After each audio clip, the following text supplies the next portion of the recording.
नमस्कार दोस्तों, नॉलिंग नाम भारतीय इतिहास में आप सब लोगों का स्वागत है। दोस्तों, जैसे कि बात चल रही थी आधुनिक भारत की, लेकिन आज यहाँ पर लेकर आए हैं जो भारत में प्रमुख युद्ध हुए हैं। प्रमुख युद्धों के बारे में हम चर्चा करेंगे। यहाँ पर ज़्यादा बात न करते हुए हम टॉपिक पर सीधे चर्चा करते हैं।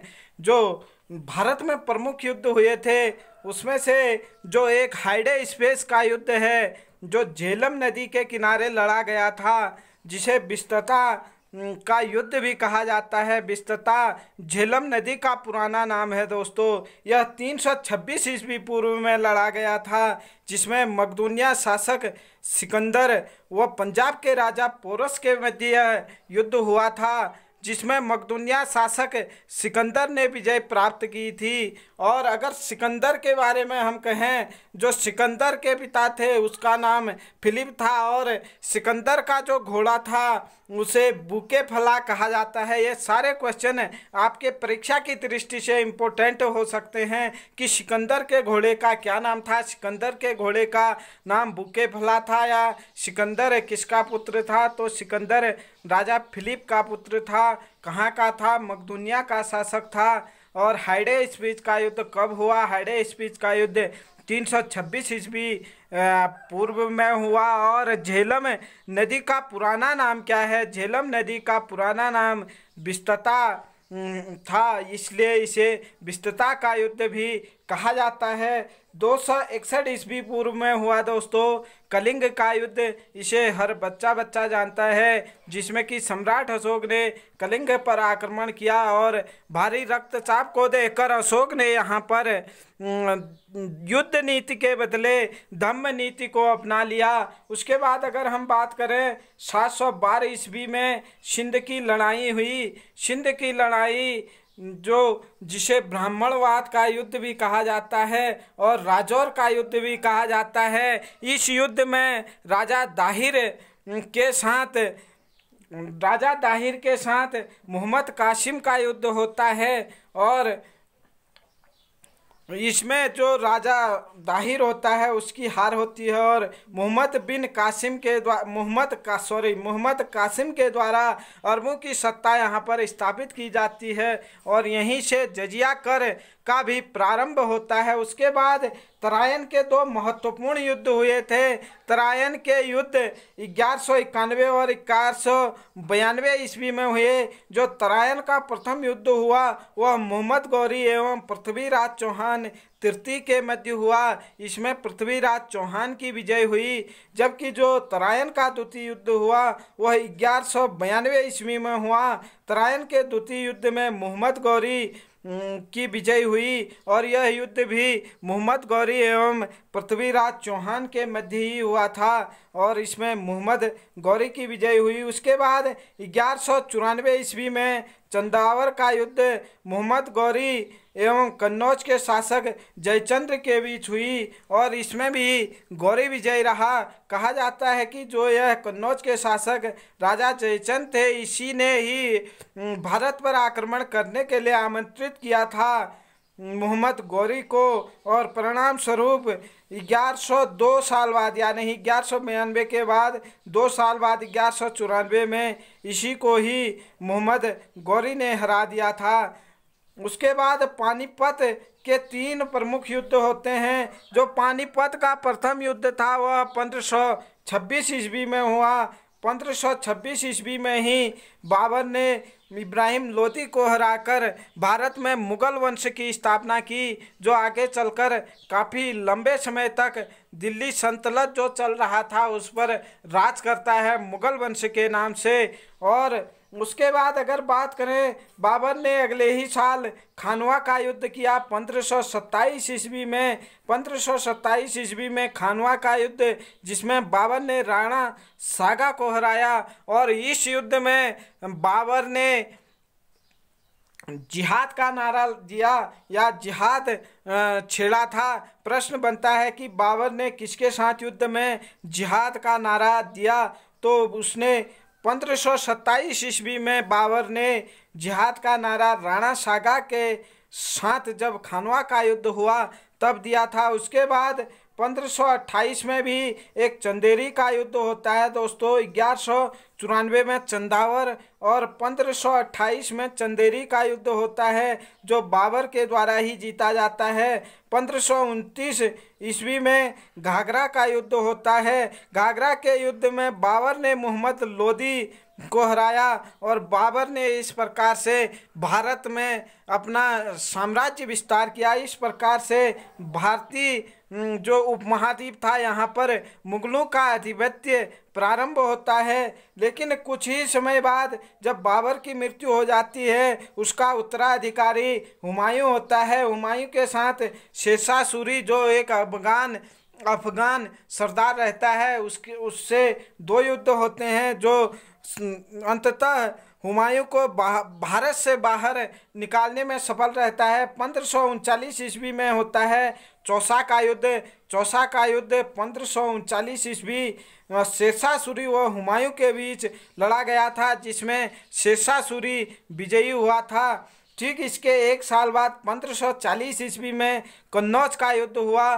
कन्नौज या बिलीग्राम का युद्ध कहा जाता है, जिसमें शेरशाह सूरी व हुमायूं के बीच यह युद्ध हुआ। शेरशाह सूरी ही इसमें विजय रहा और हुमायूं को भारत से बाहर जाना पड़ा, भारत से निष्कासित कर दिया था शेरशाह सूरी ने कन्नौज या बिलीग्राम के युद्ध में। उसके बाद पानीपत का द्वितीय युद्ध होता है 1526 में पहला युद्ध। 1556 में पानीपत का द्वितीय युद्ध होता है। अकबर व हेमू विक्रमादित्य के बीच होता है, जिसमें अकबर विजयी रहता है और जो हेमू विक्रमादित्य होता है उसकी पराजय यहाँ पर होती है। और जो अकबर उस समय बच्चा था दोस्तों, मात्र 14 साल का था, लेकिन अकबर की तरफ से इस युद्ध में उसके संरक्षक बैरम खान ने युद्ध लड़ा था और अंततः अकबर की यहाँ पर विजय हुई थी। उसके बाद अगर हम बात करें तो प्रमुख युद्धों में तालीकोटा का युद्ध है। तालीकोटा का युद्ध 1565 ईस्वी में लड़ा गया था। 1565 ईस्वी में जो विजयनगर साम्राज्य था उसके साथ बीजापुर, बिदर, अहमदनगर, गोलकुंडा के संयुक्त सेना ने युद्ध किया और विजयनगर साम्राज्य का यहाँ पर पतन होता है। प्रश्न बनता है तालीकोटा के युद्ध किस किस के बीच हुआ, तब तो यह विजयनगर साम्राज्य और बीजापुर, बिदर, अहमदनगर, गोलकुंडा आदि इन लोगों के साथ हुआ। लेकिन विजयनगर साम्राज्य का पतन कब हुआ, तो वह तालीकोटा के युद्ध से हुआ। इसके बाद 1576 में एक और युद्ध लड़ा जाता है, काफ़ी प्रमुख युद्ध है, हल्दी घाटी का युद्ध। अकबर और राणा प्रताप के बीच यह युद्ध लड़ा जाता है। अकबर इसमें विजयी रहा था और अकबर की ओर से उसका सेनापति राजा मानसिंह था, जिसने युद्ध में मुगल सेना का नेतृत्व किया था। इसके बाद 1557 ईस्वी में प्लासी का युद्ध होता है, अंग्रेज़ों व सिराजुद्दौला के बीच होता है, जहां से अंग्रेज़ों को भारत में अपने पांव जमाने का अवसर प्राप्त होता है। वाड़ीवास का युद्ध होता है 1760 ईस्वी में। 1760 ईस्वी में जो वाड़ीवास का युद्ध हुआ, इससे दोस्तों अंग्रेज़ों की विजय हुई। फ्रांसीसियों को यहाँ से इन्होंने निष्कासित कर दिया भारतीय व्यापार से। हालांकि व्यापार करने की छूट दी, लेकिन किले और सेना रखने की यहाँ पर इनको परमिशन नहीं दी गई अंग्रेज़ों के द्वारा। इनका साम्राज्य लगभग जो फ्रांसीसी साम्राज्य था वाड़ीवास के युद्ध से समाप्त तो हो गया। उसके बाद अगर हम चर्चा करें पानीपत के तृतीय युद्ध के बारे में, पानीपत का तृतीय युद्ध अहमद शाह अब्दाली व मराठों के बीच हुआ था, जिसमें मराठों की हार हुई थी और मराठा साम्राज्य यहाँ से काफ़ी कमज़ोर पड़ गया था। उसके बाद जो 1764 ईस्वी में हुआ बक्सर का युद्ध। बक्सर का युद्ध अंग्रेज़ों व 3 राज्य जो भारतीय राज्य से शाह आलम द्वितीय मुगल सम्राट, शुजाउद्दौला जो अवध के नवाब, मीर कासिम जो बंगाल के पूर्व नवाब थे, जो उन दिनों 1764 में अवध के नवाब के वहाँ शरणागत थे। इसमें इन तीनों सेनाओं को अंग्रेजी सेना ने परास्त किया और जो इसका सेनापति था, अंग्रेज़ों का सेनापति था बक्सर के युद्ध में, वह टॉमस मुनरो था, इससे भी प्रश्न पूछा जाता है। ऐसे ही प्लासी के युद्ध में जो अंग्रेजों का सेनापति था वह रॉबर्ट क्लाइव था। ये प्रश्न भी परीक्षा में काफ़ी बार पूछे जाते हैं। उसके बाद अगर हम बात करें 1767 से 69 के बीच हुआ प्रथम आंग्ल मैसूर युद्ध। 4 आंग्ल मैसूर युद्ध हुए हैं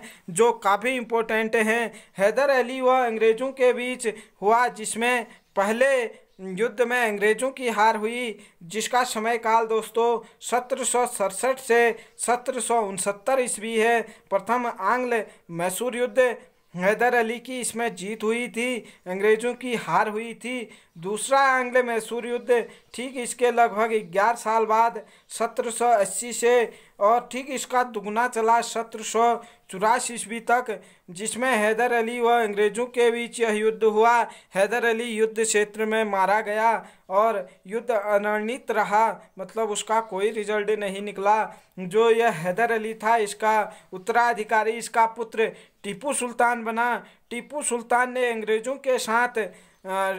के साथ संधि कर ली और अंग्रेज़ों को अपने राज्य का बहुत सा हिस्सा दे दिया, जिससे कि मैसूर राज्य कमज़ोर पड़ने लगा। लेकिन हैदर अली का जो पुत्र टीपू सुल्तान था, यह भी काफ़ी बहादुर था। इसने भी अपने साम्राज्य विस्तार और सेना को पुनर्गठित किया, जिससे कि अंग्रेज़ों ने फिर से 6 साल के बाद, या नहीं 1790 ईस्वी में तृतीय आंग्ल मैसूर युद्ध हुआ, जिसमें कि टीपू सुल्तान व अंग्रेज़ों के बीच फिर से एक संधि हुई और अंग्रेज़ यहाँ पर लगभग विजयी रहे, और अंग्रेज़ों ने टीपू सुल्तान के बहुत सारे किलों एवं राज्य क्षेत्र पर अधिकार कर लिया। अंतिम बार जो अंग्रेज और मैसूर के बीच युद्ध होता है वह 1799 ईस्वी में होता है। 1799 ईस्वी में टीपू सुल्तान व अंग्रेज़ों के बीच युद्ध हुआ, जिसमें टीपू की हार हुई व मैसूर की शक्ति का पतन हुआ और टीपू यहाँ पर युद्ध क्षेत्र में ही वीरगति को प्राप्त हो गया। इस प्रकार से अंग्रेज़ों ने यहाँ पर अपने साम्राज्य को काफ़ी मजबूत कर लिया था। इसके बाद जो युद्ध होता है, प्रमुख युद्ध 1849 ईस्वी में चिलियावाला का युद्ध अंग्रेज़ों और सिखों के बीच होता है, जिसमें अंग्रेज इसमें विजयी हुए थे। और उसके बाद जो 1857 की क्रांति है वह भारत की प्रथम स्वतंत्रता क्रांति कहलाती है, जिसमें कि अंग्रेज़ों ने भारतीय स्वतंत्रता संग्राम सेनानियों को यहाँ पर परास्त किया, और यह जो विद्रोह था या क्रांति थी, इसका बड़ी क्रूरता से अंग्रेज़ों ने दमन कर दिया था। जैसे आप जानते हैं, झांसी में लक्ष्मीबाई, बिहार में कुंवर सिंह, अवध में बेगम हजरत महल, और जो दिल्ली में था इसकी कमान बहादुर शाह जफर के सेनापति जो थे बख्त खां, इन्होंने संभाली थी। उसके बाद 1962 में भारत चीन सीमा युद्ध होता है। चीनी सेना जो होती है भारतीय क्षेत्रों में घुस आती है और उसके द्वारा यहाँ पर आक्रमण किया जाता है, लेकिन कुछ दिन बाद एक पक्षी युद्ध समाप्त हो जाता है और चीन युद्ध विराम के लिए सहमत हो जाता है और युद्ध विराम की घोषणा कर देता है। उसके बाद अगर हम चर्चा करें 1965 ईस्वी में पाकिस्तान ने देखा कि चीन ने कुछ साल पहले ही भारत से युद्ध किया है, भारत की स्थिति कमज़ोर हो सकती है, फ़ायदा उठाने की कोशिश की, लेकिन पाकिस्तान यहाँ पर बुरी तरीके से भारत के हाथ पिटा और युद्ध अनिर्णित रहा और ताशकंद समझौते से इस युद्ध को समाप्त किया गया। लगभग पाकिस्तान इस युद्ध को हारा भी कहें हम तो इसमें कोई गलत नहीं है। पाकिस्तान की इस युद्ध में करारी हार हुई थी और 1971 में फिर से पाकिस्तान ने भारत की ओर बुरी नज़रों से देखा और इस समय पाकिस्तान को और अच्छा सबक सिखाया गया और उसके जो बांग्लादेश का हिस्सा था। बांग्लादेश का हिस्सा पाकिस्तान से अलग करके बांग्लादेश को एक स्वतंत्र राज्य के रूप में स्थापित किया गया। उसके बाद 1999 ईस्वी में कारगिल क्षेत्र में, जो भारत के जम्मू एवं द्रास कारगिल क्षेत्र में पाकिस्तानी घुसपैठिए यहाँ पर घुस आए, जिसमें कि पाकिस्तानी घुसपैठियों को भी एवं सेना को भी यहाँ पर करारी शिकस्त भारतीय सेना के द्वारा 1999 में भी दी गई। और इसी उपलक्ष्य में प्रत्येक वर्ष 26 जुलाई को शहीदों की याद में कारगिल विजय दिवस मनाया जाता है। आगे हम चर्चा करेंगे जो विश्व में कुछ प्रमुख युद्ध हुए उनके बारे में। मैराथन का युद्ध करीब कई परीक्षाओं में पूछा जाता है। 490 ईस्वी पूर्व में हुआ था। यूनान की ईरानी आक्रमणकारियों पर विजय हुई थी। ट्राफलगर का युद्ध अक्टूबर 1805 में इंग्लैंड व नेपोलियन के मध्य। नेपोलियन जैसे कि आप जानते हैं फ्रांस का एक महान सेनापति था, जिसने लगभग आधे यूरोप से भी ज़्यादा क्षेत्रों पर अपना राज्य विस्तार किया और अंग्रेज़ों के साथ काफ़ी लंबा संघर्ष इसका रहा। नील नदी का युद्ध इंग्लैंड व नेपोलियन के मध्य हुआ, जिसमें नेपोलियन की हार हुई। वाटरलू का युद्ध अगर हम बात करें तो वाटरलू का युद्ध दोस्तों 1815 ईस्वी में यूरोपीय राष्ट्रों एवं मित्र राष्ट्रों के बीच हुआ, जिसमें नेपोलियन की हार हुई और लगभग यह नेपोलियन का अंतिम युद्ध था, जिसमें नेपोलियन के उत्थान का पतन हो जाता है। और उसके बाद 100 वर्षीय युद्ध काफ़ी इम्पोर्टेंट है। 1338 ईस्वी में इंग्लैंड व फ्रांस के मध्य प्रारंभ हुआ था। अगर बात करें गुलाबों का युद्ध इंग्लैंड में हुआ था। गौरवपूर्ण रक्त क्रांति भी इंग्लैंड में हुई थी। प्रथम विश्व युद्ध के विषय में थोड़ा एक दृष्टि डालते हैं। इसका प्रारंभ जुलाई 1914 ईस्वी में हुआ और 1918 ईस्वी तक यह चला। 4 वर्षों तक चला। इसमें 37 देशों ने भाग लिया। संपूर्ण देश 2 खेमों में बटे थे, मित्र राष्ट्र एवं धुरी राष्ट्र। युद्ध का कारण ऑस्ट्रेलिया के राजकुमार जो फर्डिनेंड की बोस्निया की राजधानी सेराजेवो में हत्या होने के कारण यह प्रथम युद्ध हुआ था और इसकी जो समाप्ति हुई वह वर्साई की संधि 28 जून 1919 में जो जर्मनी के साथ मित्र राष्ट्रों ने संधि की थी, जिसमें जर्मनी पर अनेक प्रकार के आरोप सिद्ध किए गए थे और बहुत अधिक मात्रा में युद्ध क्षतिपूर्ति के लिए उस पर जुर्माना लगाया गया, जिसे इस वर्साई की संधि को इसीलिए आरोपित संधि भी कहते हैं, जिससे जर्मनी में हिटलर नाम के एक तानाशाह का जन्म होता है, जिससे कि द्वितीय विश्व युद्ध का सूत्रपात होता है। द्वितीय विश्व युद्ध के बारे में अगर हम कहें तो द्वितीय विश्व युद्ध 1 सितंबर 1939 ईस्वी से 1945 ईस्वी तक चला था और 5 वर्षों तक यह चला था। इसमें 61 देशों ने भाग लिया था। युद्ध का कारण कि जर्मनी ने पोलैंड पर आक्रमण कर दिया था उस समय, और द्वितीय विश्व युद्ध में मित्र राष्ट्रों से पराजित होने वाला अंतिम देश जापान था, क्योंकि इस युद्ध में अमेरिका ने जापान के हिरोशिमा में 6 अगस्त 1945 और नागासाकी में 9 अगस्त 1945 को परमाणु बम फेंके, जिससे कि जापान में महाविनाश यहाँ पर हुआ।